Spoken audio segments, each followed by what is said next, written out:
Comecei a achar ossos dentro da minha casa e descobri que esses ossos eram ossos humanos.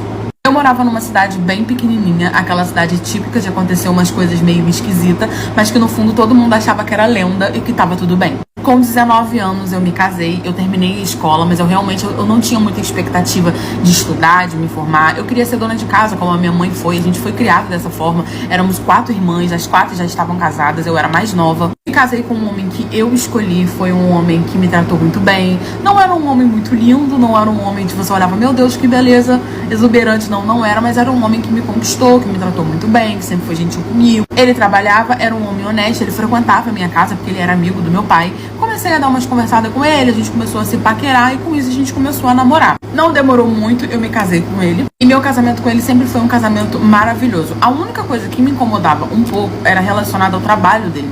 Porque às vezes ele pegava trabalho noturno, sabe? Então ele virava à madrugada, eu acabava dormindo sozinha, eu era nova, tinha um pouco de medo. Era uma cidade pequena, a gente morava mais afastada das outras casas da cidade. Mas realmente eu não tinha o que fazer, era o trabalho dele. E ele tinha que trabalhar pra trazer o pão pra casa, né? Eu comecei também a fazer uns bolos de pote, eu cozinhava muito bem, doce. Eu fazia muita coisa e os meus doces ficaram extremamente famosos na cidade. Então as minhas vendas eram muito boas, eu comecei a ajudar dentro de casa. E eu sempre pedi pra ele não pegar mais período noturno no trabalho, porque basicamente ele fazia isso como um extra. Ele não era obrigado, ele trabalhava durante o dia e os noturnos era como se fosse um extra pra poder trazer um a mais pra dentro de casa. Mas esse a mais eu já estava trazendo. Só que ele não aceitava, ele falava que não, que ele precisava fazer um extra, que ele tinha contas pra poder pagar, mesmo eu ajudando com as contas. E com isso eu comecei a estranhar essa atitude dele, mas eu achei que era porque ele não queria ficar mais comigo. Até que um belo dia, era um sábado, era mais ou menos assim umas 7 horas da noite, ele tava nesse trabalho noturno dele e eu comecei a dar uma faxina na casa, porque eu não tava conseguindo dormir,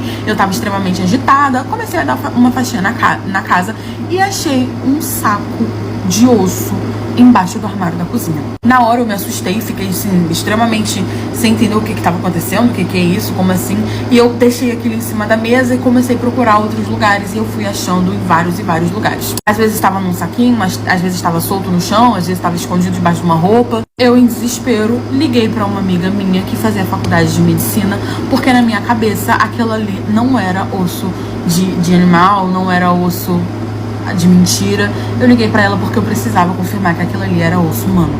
Eu liguei pra minha amiga, era mais ou menos umas 8 horas da noite, o puro suco do caos. Como que você fala pra sua amiga que você achou sacos e sacos de ossos dentro da sua casa e que você tá achando que aquilo ali é ossos humanos? Entrei em desespero, comecei a chorar, falando pra ela, vem aqui, vem aqui, vem aqui. Ela morava razoavelmente perto da minha casa, ela falou, cara, eu vou pegar o carro e tô indo pra aí, tá tudo bem, tá acontecendo alguma coisa?